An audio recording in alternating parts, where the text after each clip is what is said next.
तो DJI का नया गिम्बल लॉन्च हो चुका है, DJI RS4। हर साल की तरह इनका नया गिम्बल का मॉडल आता है, कुछ अपग्रेड होता है, कुछ नए फीचर्स आते हैं, वो सारा इस वीडियो में एक्सप्लोर करेंगे। और अभी हम आउटडोर लोकेशन पे हैं, यहाँ पे कुछ सैंपल भी लेंगे और साथ ही साथ मैं आपको बताता हूँ कि RS4 क्या आपको लेना चाहिए एज अ फर्स्ट गिम्बल, या अगर आप RS3 से अपग्रेड करने का सोच रहे हो तो क्या आपको अपग्रेड करना चाहिए या नहीं। एक काम करो प्रवीण, अभी तुम बिना गिम्बल के शूट कर रहे हो, एक बार ये RS4 ट्राई करो एंड देखते हैं क्या डिफरेंस आता है।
अब जो पहला चेंज इस गिम्बल में ओवर RS3 हुआ है वो है इसका जो टेल टार्म है वो एक्सटेंड हुआ है 8.5 mm से। तो माइनर चेंज है, बट इसका बेनिफिट ये है कि अगर आप लार्ज कैमरा यूज़ कर रहे हो, कोई सिनेमा कैमरा या फुल फ्रेम बॉडी है, तो ईजिली आप उसको ले सकते हो। बिकॉज पहले क्या होता था, हल्का सा जब आप टिल्ट मूवमेंट करते थे, यहाँ पैन मूवमेंट भी कर रहे हो, तो कई बार कैमरा पीछे अटकता था। वो वाली चीज़ अब बहुत हद तक रेक्टिफाई हो गई है। तो ये ऑटोमेटिकली इसके सारे एक्सेस अनलॉक होंगे और जिस बैलेंस पोजीशन पे आपने अपने कैमरा को गिम्बल पे रखा होगा वो उसी पोजीशन पे वापस आ जाएगा। वापस अगर मैं इसको स्लीप पे डालता हूँ तो ये देखो ऑटोमेटिकली इसके सारे एक्सेस लॉक हो गए हैं।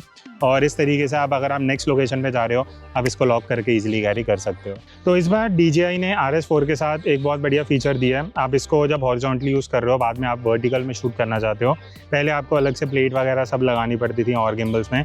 यहाँ पे रिलीज़ का बटन है, इसको आप जैसे ही अनलॉक करके क्लिक करोगे आपके पूरा प्लेट निकल जाएगा।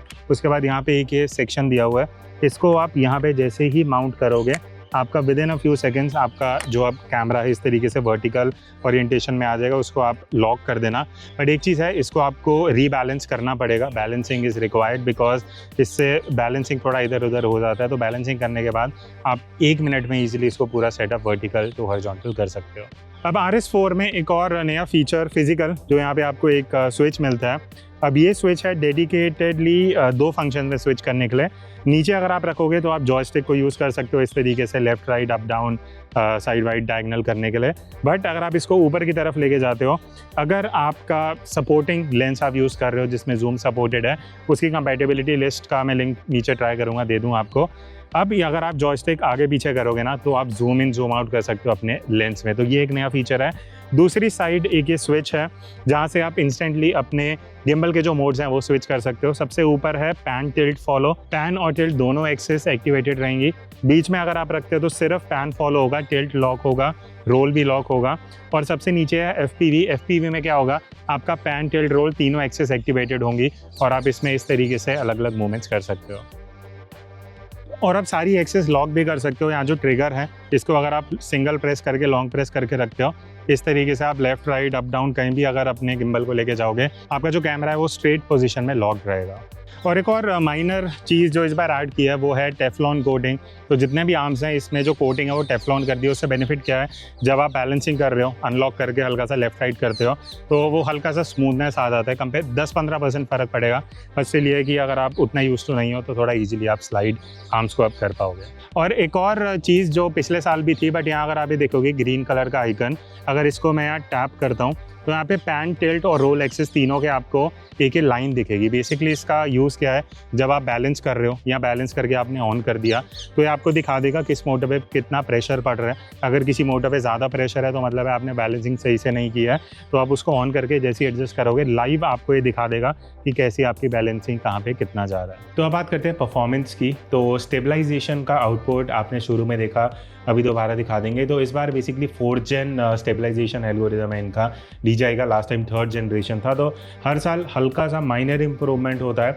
तो यहाँ पे आप सैंपल में देख सकते हो काफ़ी बढ़िया स्टेबलाइजेशन मिल जाएगा। बट अब फाइनल क्वेश्चन आता है कि हमारे पास पिछले साल का RS3 है, इस साल का RS4 है। तो अगर आप RS3 यूज़र हो या आप दोनों में कन्फ्यूजन है तो कुछ चीज़ें मैं आपको बता देता हूँ। स्टेबलाइजेशन की अगर मैं बात करूँ तो माइनर 5 से 10% का इंप्रूवमेंट आपको दिखेगा। उसके अलावा कुछ चीज़ें कॉमन हैं, उसके बारे में बात कर लेते हैं। जो इसका डिस्प्ले है, जो स्क्रीन है, जो UI है, जो टच रिस्पॉन्स है, वो ऑलमोस्ट सिमिलर है जो पिछले साल RS3 में था। फिर उसके बाद अगर मैं पेलोड की बात करूँ तो दोनों में ही आपको 3 kg का पेलोड मिलता है। इस साल मुझे था एक्सपेक्टेड एटलीस्ट 4 kg होगा, बट उसके लिए आप प्रो में जा सकते हो। प्रो में आपको अच्छा खासा पेलोड मिल जाएगा। ये बेसिकली इसका पर्पस क्या है, RS4 का गिम्बल भी कॉम्पैक्ट रहे, लाइट वेट रहे, साथ में आपको इतना अच्छा पेलोड मिल जाएगी। इसमें बेसिकली हम R5 70-200 के साथ यूज़ कर सकते हैं, तो उससे ज़्यादा तो आप क्या यूज़ करोगे प्रैक्टिकली। फिर उसके बाद आते हैं एक्सेस लॉक पे। अब पिछले साल मुझे बहुत बढ़िया फीचर लगा था जो एक्सेस लॉक वाला आया था, कि जो मैंने आपको दिखाई थी कैमरा ऑन एंड ऑफ करने पर ऑटोमेटिक एक्सेस लॉक हो जाती हैं। इस साल 2nd जनरेशन है। अब उसमें इंप्रूवमेंट क्या है, पहले क्या था कि जब आप लॉक करते थे तो हल्का सा खनखन सी आवाज़ आती थी, जो बेसिकली थोड़ा सा रूम ऑफ इम्प्रूवमेंट था। तो इस साल माइनर चेंज किया गया है। तो अभी क्या है कि अभी जो है नॉर्मली आपको कम वो मूवमेंट रहेगा एक्सेस का, तो उसको अच्छे से होल्ड करके रखता है। और एक और चीज़ जो RS3 में बढ़िया थी वो थी फाइन ट्यून नॉब, जो यहाँ पे आपको मिलती है। RS4 में भी है, मुझे ऐसा कुछ इंप्रूवमेंट नहीं लगा, बट आपको पता होना चाहिए ये एक एडिड फीचर है जो आपको पिछले साल भी मिला था, इस साल भी। जब आप माइनर एडजस्टमेंट कर रहे हो तो इस नॉब को हिला के आप कैमरा हल्का आगे पीछे करके एडजस्टमेंट्स कर सकते हो। उसके अलावा ब्लूटूथ पिछले साल भी था, इस साल भी है। तो ब्लूटूथ से बेसिकली एक तो आप अपना शटर कंट्रोल कर सकते हो, वीडियो स्टार्ट स्टॉप करना। तो अगर आपके लेंस में PZ है, मतलब पावर जूम, जो सोनी के मोस्ट लेंसेज में आता है, तो उसमें क्या होगा कि आप वायरलेसली ब्लूटूथ से यूज़ करके सिर्फ अब जो नया एक स्विच आ गया जिसको अगर आप जूम पे डालते हो और अपने जॉयस्टिक को मूव करते हो तो आप zoom in zoom out easily wirelessly कर सकते हो सिर्फ पावर जूम लेंसेज में।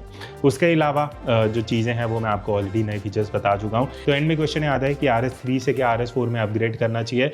मुझे ऐसा लग रहा है अगर आप ऑलरेडी RS3 यूज़र हो, इतने मेजर रीजंस नहीं है कि आप RS4 में अपग्रेड करो। बट अगर आपके पास क्वेश्चन है, आप नया गिम्बल ले रहे हो, 3 ले या 4 ले, मेरे हिसाब से ऑब्वियसली लेटेस्ट टेक्नोलॉजी पे जाना ज़्यादा बेनिफिट है, बिकॉज स्टेबलाइजेशन माइनर इंप्रूव हुई है, कोटिंग हुई है, आर्म थोड़ा एक्सटेंड हो गया है। फिर उसके बाद आपको जूम का फीचर मिल गया अगर आप वो लेंस यूज़ करते हो। तो ऑल ओवर एक आपको एक्सटेंडेड बैटरी भी इस साल इंट्रोड्यूस कर दी है।